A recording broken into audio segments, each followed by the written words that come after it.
I'm 243 years old. I'm also 23. It is perhaps easier to explain than to understand this situation, but I'll try to help you with the concepts. I was born on September 29th, 1990 in Fort Worth, Texas. The parents, Armand and Mandolin Swan, were perfectly acceptable on paper. In practice, well, let's just say all of their philanthropic endeavors sort of got in the way of any actual parenting. Still, I had it pretty good. We lived in a large house on the north side of the city. I had pretty much anything I wanted. I went to a good school, had a few friends. The thing is, I had all of this 5 times, more or less, and that's a bit weird. When I was 28, the first time, I met a woman at a truck stop about 300 miles west of Chicago. She seemed a bit tense, so I asked if she was okay.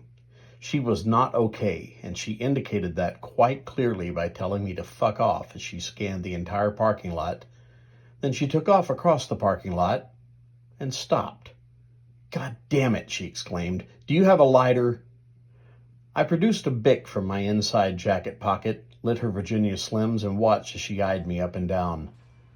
"Thanks," she said. Then she turned and walked away. I filled up my Subaru at the pumps, grabbed a Coke and a sandwich inside, and hit the road. An hour or so later, I noticed a wrecked pickup truck on the side of the freeway. There were 2 cars and a rusty van parked nearby, and some guys were looking it over, so I figured the situation was well in hand. A couple of miles further, I spotted the girl from the truck stop.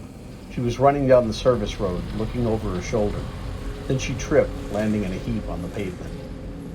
It took the better part of 5 minutes to find an exit, cross over, and circle back around to the service road heading east. But I finally got there. She was walking rapidly, retreating from the pavement, moving away from me. I rolled down the passenger side window. "Hey," I shouted. "You look like you could use some help. I really don't want to hurt you, but I can't help you if you don't tell me what's going on." She stopped, stared back at me for about a minute, then shrugged and began walking back slowly toward me. As she got closer, I could see that she'd been crying.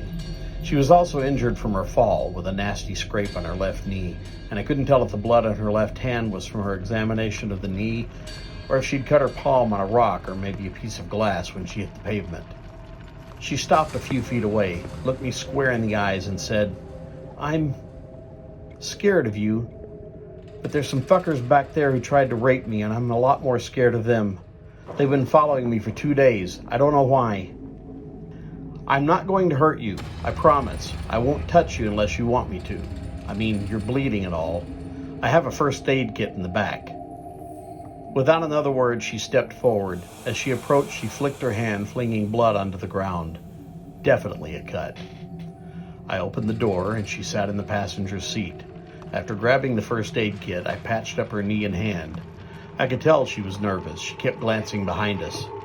I finished taping her hand, tossed the kit in the back seat, and we took off. About a mile down the freeway. "Becky," she said. "Becky Cannard. Thank you for helping me, I guess. I'm not used to getting help or needing help. Whatever. I'm Jason Swan, and I'm happy to help you. But who's following you?" I kept my eyes on the road and on the rearview mirror. It turned out she met a couple of guys in Idaho who promised her a ride to Chicago. Then they got her in a van where there were a lot more guys, and they insisted she had to pay for the ride. Bastards needed to be a smear on the highway. She was unspecific as to how she got out of the van. I figured it was a conversation we could have later. There were a couple of cars behind us, staying back a bit, but always there. I'd seen them before, stopped at the wrecked pickup truck. This was no coincidence. I glanced over at Becky. "So, did you get a ride back at the truck stop?" "Sort of." She turned away, then stared straight out the windshield. "I stole a pickup truck from the back lot. It was a mess. I got about 80 miles down the road when the steering just stopped. It died. I did a 360 and went in the ditch. I don't know how I got out of that without getting hurt." Becky looked at her hand. "I guess I was still dizzy, though, because I fell down. Fucking rocks." The road behind us was relatively devoid of traffic, save for a couple of semis and the 2 cars from earlier. That's when the guys decided to make their move. I told Becky to hang on as I slid across 3 lanes to take the exit just as one of the cars passed us on the left. The second car followed us, and we were in our very own chase scene.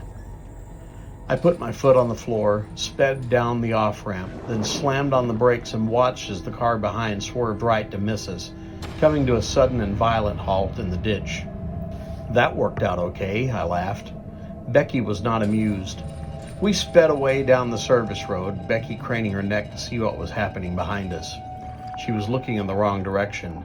The first car, an ugly brown Buick, slid across the median, skidded into our lane, and crashed into my fender. I watched the entire front left wheel assembly bounce across the road. My car was fucked. We came to a halt. I found myself looking to my left, directly at the passenger in the other car. He was bloody, shaking his head and pissed off. He had a gun, which he seemed eager to use. I chanced a quick look to my right to make sure Becky was still in one piece, which she was. She had a nasty bump on her forehead and a broken thumb, but there was no major damage.